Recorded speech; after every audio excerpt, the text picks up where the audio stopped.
Il est PDG et cofondateur d'un nouveau réseau social Club, Philippe Larose-Cadieux. Bonjour. Bonjour, Martine.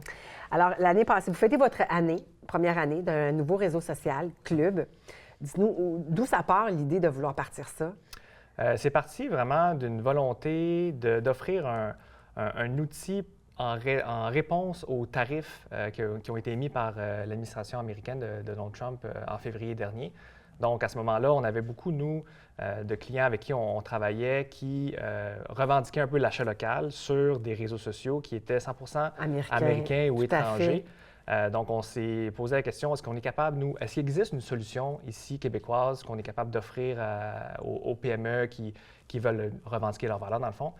Et étant donné que la réponse était non, on a décidé, dans le fond, de créer notre propre réseau social à partir de ce moment-là.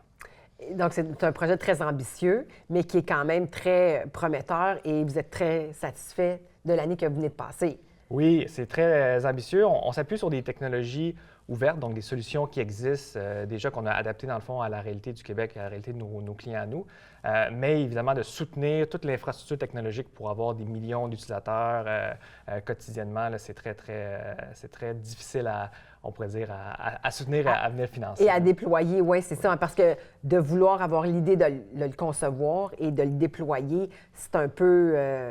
il y a une marge entre les deux quand même, là. Oui, le plus gros enjeu pour n'importe quel projet en tant que tel en technologie, c'est souvent le modèle d'affaires, le financement. Donc, on a pris les 12 derniers mois, dans le fond, pour mettre en place toute la structure, la base, la fondation pour être capable d'avoir un réseau québécois qui est périn pour les gens d'ici. On va en parler là, du sociofinancement, mais juste avant que les gens comprennent. Donc, c'est un réseau social qui est au même titre que les autres qu'on connaît d'Instagram, de Facebook. Mais quelle particularité vous avez opté de lui donner?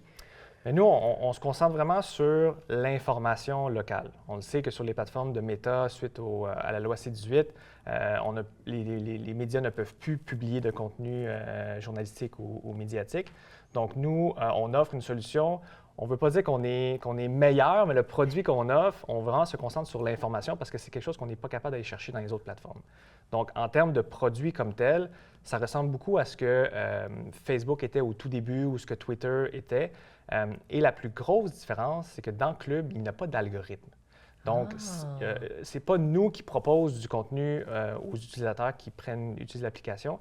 C'est les gens qui construisent leur fil d'actualité, eux autres mêmes, qui ont les deux mains sur le volant, qui contrôlent dans le fond quel contenu ils veulent consommer en faisant des choix. Donc, c'est très, très différent de ce qu'on voit, là, qu'on se fait proposer ou imposer, dans le fond, du contenu. Et ça, corrigez-moi si je me trompe, là, mais lorsqu'il n'y a pas d'algorithme, ça veut dire que vous, au départ, lorsque vous avez fait la conception, la création de ça, vous avez exclu de le mettre dans votre réseau. Oui, bien souvent, les algorithmes sont en place parce que tous ces réseaux sociaux traditionnels-là vendent de la publicité.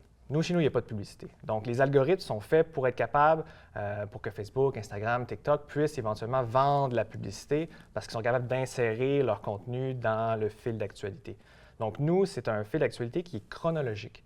Donc, par exemple, si quelqu'un a 500 personnes qui suivent son compte et il fait une publication, bien, il y a 500 personnes qui vont recevoir le compte, la publication de manière chronologique. Okay. Donc, même si ce n'est pas dans ses goûts ou peu importe. Bien, ils ont fait le choix de suivre cette personne-là, telle personne. Donc, ça va venir avec. Exactement. Donc, ils vont voir. C'est pour ça qu'on dit que les utilisateurs peuvent construire leur fil d'actualité parce que c'est eux qui font le choix de suivre tel ou tel compte pour recevoir, dans le fond, donc, il n'y a pas un peu d'ambiguïté avec l'algorithme qui va déduire en arrière ou peu importe, choisir de faire des choses, c'est vraiment l'utilisateur qui le décide. Oui. Et souvent, ces algorithmes-là ont des intérêts qui ne sont pas nécessairement alignés avec nos intérêts à nous.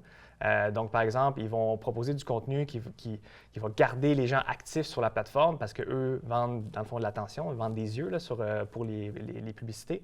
Donc, nous, on met tout ça de côté, puis on se concentre sur vraiment aller chercher du contenu pertinent pour que les gens puissent s'informer dans le fond, de ce qui se passe ici. Parce que c'est ça, là, on va dans, étant donné qu'il n'y a pas de restrictions, on peut aller dans toutes les sphères, là, sans problème. Oui. Tant au niveau, si quelqu'un est un passionné de cuisine, par exemple, de gastronomie, peut suivre des comptes dans ce créneau-là, mais vraiment, tant au niveau de nos amis, notre famille, des centres d'intérêt qui nous passionnent et éventuellement, c'est ce qu'on vise beaucoup, là, de l'information par rapport aux médias, aux villes, au gouvernement pour qu'on puisse rester informé. Mais qui va vraiment rester là, principalement au Québec, de l'information du Québec. Oui, Club s'adresse aux Québécois, mais est aussi connecté au reste du monde. Donc, c'est possible d'aller suivre des comptes un peu partout dans le monde, mais principalement s'adresse dans le fond aux Québécois. Donc, très avantageux de nous encourager nous-mêmes en tant que Québécois, notre propre réseau social. Et là, on va parler justement le financement, parce que, bon, ça prend des sous pour arriver à gérer tout ce beau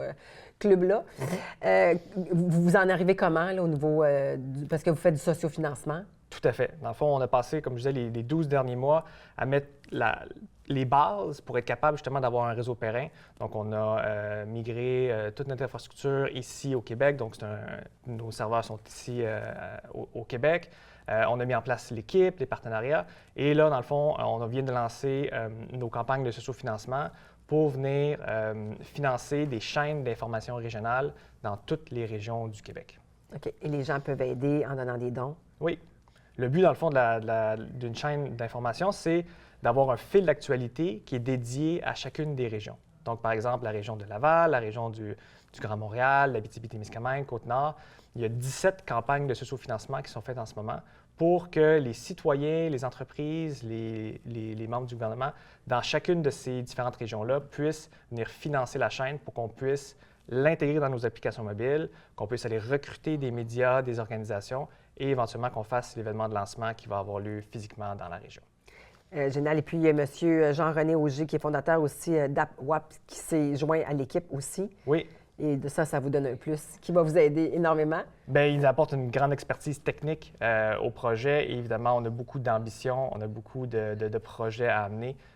Donc, il va venir supporter l'équipe à ce niveau-là. Donc, vous fêtez vos 1 an. On vous souhaite encore plusieurs années. On invite les gens, justement, à aller créer leur compte sur le réseau social Club. Merci beaucoup. Merci, Martine.